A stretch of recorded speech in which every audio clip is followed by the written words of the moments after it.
Hello, this is Jeff Gilbert. That's why I titled this, Did They Fail?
Why people fail in network marketing. And one guy was a gentleman I was talking to, like I said, he was an expert in the field that he works in network marketing, but he talked to an analyst and all that, and asked them the questions, how many people make $20,000 a month in network marketing, which is 1%, right? And above, and then how many make money at all, and he threw out a figure, and basically he's saying, see, the model doesn't work because most people fail in it. And this is part of some of the most, I don't know, it's so unreasonable. It's so unreasonable, and I say that because, again, you've heard me say that, some of you have heard me say that. Most people that join a network marketing company join it not with the intention of earning a lot of money. They joined it because somebody introduced them to a product, they tried it, they liked it. That's what happened with me. Matter of fact, in any company I ever joined in the past, I liked the product. That was why I joined. I did not have any belief that I was going to be, make a lot of money in a company like that, because I never did that before. So how could I believe that, if I've never experienced it? If somebody's had success, they've experienced it before, then they think, okay, maybe I can do it again, right? And so, but that's the thing. And I go to the illustration of that if you ever Google how many people have real estate licenses, or at one time they did, how many real people out there selling real estate ever sold a house? Most never did. Most never did. I have a friend who's she went to paid the fee to go to school to learn how to sell real estate, and she still today, she's yet to even get a house listed. So, but think about it. So then should there be this law then, because there's so many people that never, ever sold a house in real estate, should we just ban real estate? And could that be said of, other performance?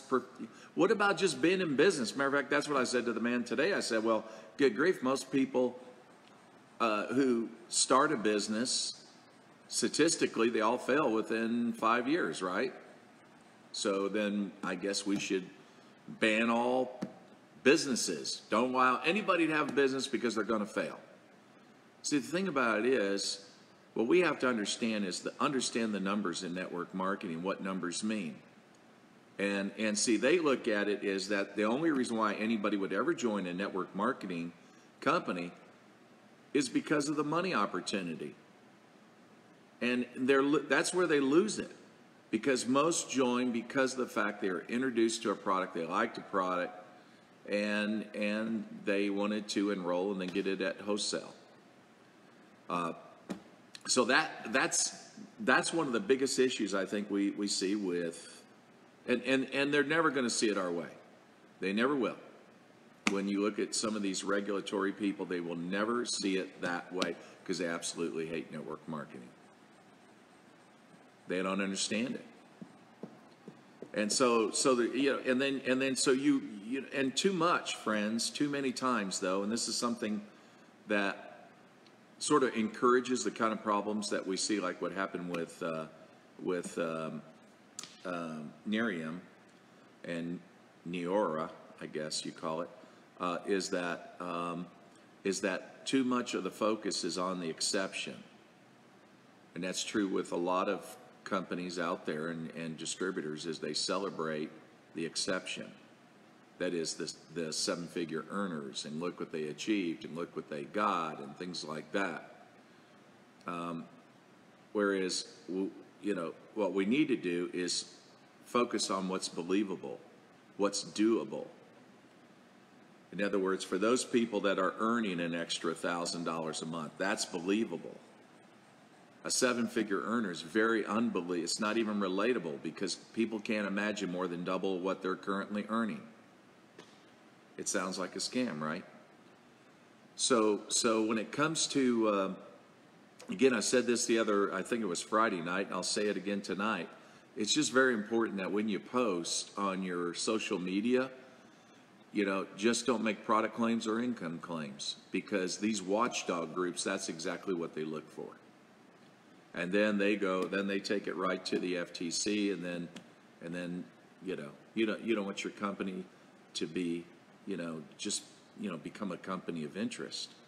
So, but I think when we talk about failure, though, are there people that have tried to do well with this and just fail? Yeah, sure. I mean, here's the thing. The only way you can fail is if you quit. Is if you quit. I think it's very important that, when I hear people talk about numbers and then, like they say their goal is to make $10,000 a month, I'll say, okay, all right, that's good. But what are you making now? And, well, I'm getting at, I got a $300 check last month. I said, okay, good. $300, good. So why don't we now, let's put maybe a plan together where you can earn 1,000. Forget the 10, okay? Because you can't get to 10 until you get to 5. You can't get to 5 until you get to 1, right?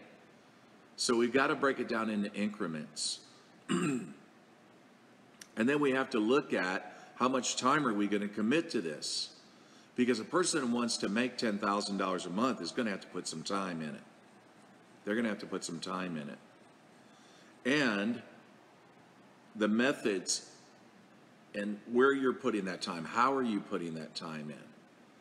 And if it's just going through Facebook and then trying to find, strangers and convert them into friends, that takes time. That conversion takes time. There is a certain amount of rapport, not endless rapport, but a certain amount of rapport that you have to build with those people.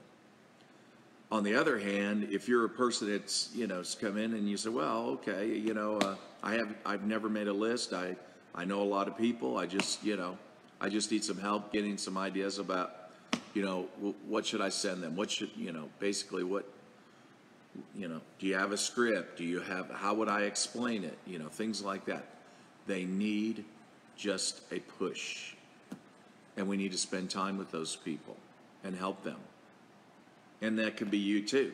Maybe you just need a push. That's okay.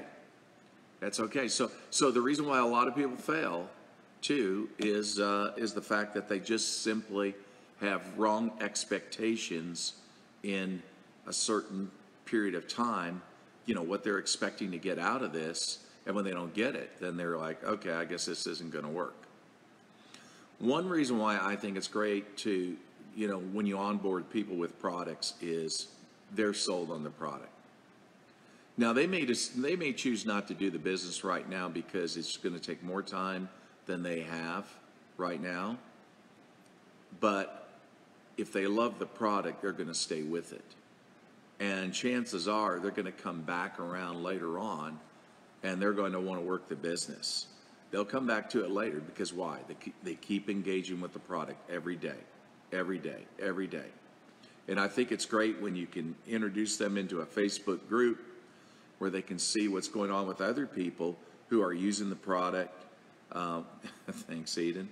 Using the product and having great experiences with the product. So again, I go back to the product. That's the whole basis of your opportunity anyway, because without a great product, there is no business opportunity. And there's no question about it. When I was talking to this man today, this expert, he was talking about the fact that everything has been success driven, or it's all about the money, things like that. It's not there's not a product focus. Again, to me, they were inseparable. To me, if you have a great product, you have a great opportunity. On the other hand, the FTC wants to separate it. There's either customer, and then there's your affiliate, business partner, whatever you want to call them, brand partner, I guess, some companies call different expressions. But to me, they're inseparable. And so when you talk about your product at the same time, I'm going to say, hey, share it with a few people who share it with a few people. Your products are free. It's not costing you a thing. Do it again. Now you're making money. You're in profit. Makes sense to me. So the thing about it is, when we talk about that, are those people failures? No, of course not. I mean, yeah, if you compare them to a 7-figure earner, okay. It's like, man, I'm not making nothing. Look at that dude, right? No, that's certainly not the attitude we want to have. A person is getting back whatever they put into it. And we've heard that expression before. You'll get back whatever you put into it. It's true in network marketing. So you have to figure out what that is, and don't feel bad if your time is limited. A lot of good comes from doing a little bit every day, and that adds up at the end of the month to a very significant amount of time that'll give you a good return for that time. So it takes time, and that's the thing. And that's the problem with a lot of people when we look at failure. They simply had unrealistic expectations when they came in. So those are some of my thoughts, and I just thought I'd just leave that with you, because today was sort of a tiring day anyway. And I hope all of you are doing well and awesome in your businesses. Mindy, good to see you. And, answer the question above. What question above, Mindy? I didn't see a question above. Let me see. Where do we go? Where's the question? George, you can screenshot it. Send it to me. Was there a question? Maybe I already scrolled past it. Whose question? You do need to put time in daily. Yeah, okay. All right. Who else? No? Oh, Jeff, what is your option of... Wait a second. Jeff, what is your option of that garbage skit put out on our industry? You talking about, let me see, I'm trying to understand you, Mindy. Are you talking about statistics put out on our industry? Oh, George just sent me something. Thank you, George. Let me see what you're talking about. Yeah. But what is your option of that garbage get put out on our industry? Well, I'm trying to understand the question better. Maybe it's just maybe it's because I had a long day. I don't know. what is your option of that garbage skit put out on our industry? Are you talking about the FTC? Is that what you're talking about? Let me see what she's talking about. Maybe that is. Your opinion on the skit. Oh, John. Oh, is that his name? John Skit? Oh, are you referring to the FTC litigation lawyer that was discussed? Kevin Thompson, a network marketing MLM attorney, lives here in Tennessee, did an interview with I guess it was the VP of Nerium or Neora. And anyway, I think he was discussing him. Is that what you're talking about? Your opinion of the skit. And I'm trying to understand what you mean by a skit. No, it was a skit by John in HBO. Oh, I never saw it. I never saw it. You'll have to enlighten me on that. That's not something I saw. And I'll assume that happened recently, or, okay, on HBO? You know what? I don't watch TV much, see? I really don't. So was it good, or was it positive or negative? Okay, you'll send it to me. Okay, maybe we can talk about it on another day then. Okay. So we can talk about that on another day. It'd be interesting to see. Yeah, good. Well, anyway, so everybody, now tomorrow night I'm going to have Noah St. John on 9 o'clock tomorrow night on Facebook Live. Noah St. John, his new book. We're going to talk about it. Oh, it was very negative. Oh, okay, Mindy. You know what? So what?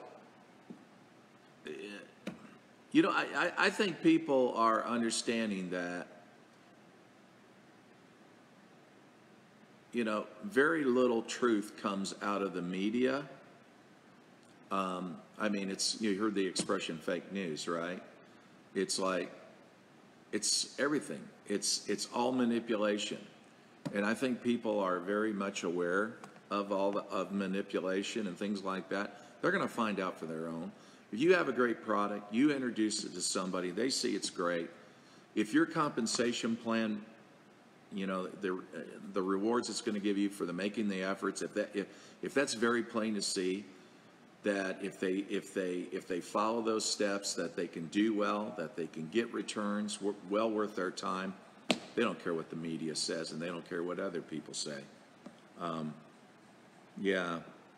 Oh, it mentioned multiple companies. Okay. Interesting. Yeah. Okay. Well, that's going to happen. I mean, we're used to this. This won't be a first time. I can remember back in the 1980s, there was, we had a lot of the media that was very negative about network marketing. Look how well it's done since then. So I truly believe that United States is well positioned, and if the lawsuit that comes out in Nerium, Neora, the company, if they come off victorious, and they will if they ever go into court with those numbers, that's going to be a very important victory, because it's going to be a strong pushback, and that's what we need now. Especially in view of Advocare, the way they laid down and didn't even fight and just wrote them a check for $150 million. Crazy. So I feel good about it all. I really do. So everyone, listen, have a great night. I'll catch up with you later. And thanks for connecting with me.